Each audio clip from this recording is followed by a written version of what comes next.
রেজাল্টের দিন যে আত্মীয়গুলো তোমাকে ফোন করবে বা তোমার বাসায় ফোন করবে রেজাল্ট শোনার জন্য, ওদের 90%ই আসলে তোমার ভালো রেজাল্ট চায় না, বা তোমার ভালো শোনার জন্য তোমার রেজাল্ট কি হয়েছে এই উদ্দেশ্য থেকে তোমাকে ফোন করে নাই। সত্যি কথা বলতেছি, রিয়েল লাইফ এক্সপিরিয়েন্স থেকে বলতেছি, কখনোই না, নেভার।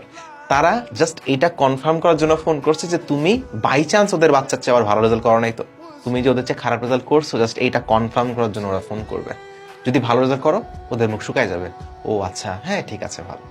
যদি খারাপ রেজাল্ট করো তখন দেখবা ওদের গলার টোনটাই বেড়ে যাবে। আমি চাই না কখনো এরকম তোমার দিন দেখা লাগুক, আমি চাই না কখনো তোমার ফ্যামিলিতে এরকম দিন আসুক। ওই দিন অনেক কষ্ট হয়, খুব কষ্ট হয় ওই দিন। ওই যে তোমার বাবাকে ফোন দিচ্ছে, ধরতেছে না, ফোন ধরতেছে না, মানে ধরে কি বলবে, ধরে না ফোন। আবার অনেক সময় ধরলেও তুমি যদি কখনো এরকম ঘটনা ঘটে, আমি চাই না কখনো ঘটুক, যদি ঘটে তুমি খেয়াল করে দেখবা রুমে কেউ নাই, তোমার বাবা ফোন ধরবে, তোমার রেজাল্টটা বলবে, মাথাটা নিচু করবে, কেউ নাই রুমে, স্টিল কথা বলার সময় মাথা নিচু করবে। কেন? কষ্ট একটা। আমি চাই এইরকম কষ্ট তোমার বাবা মা তুমি কেউ কখনো ফেস না করো। আমি নিজে কয়েকবার আমার লাইফে এটা ফেস করছি, হ্যাঁ, আর আমি জানি এটা অনেক কষ্টকর একটা জিনিস।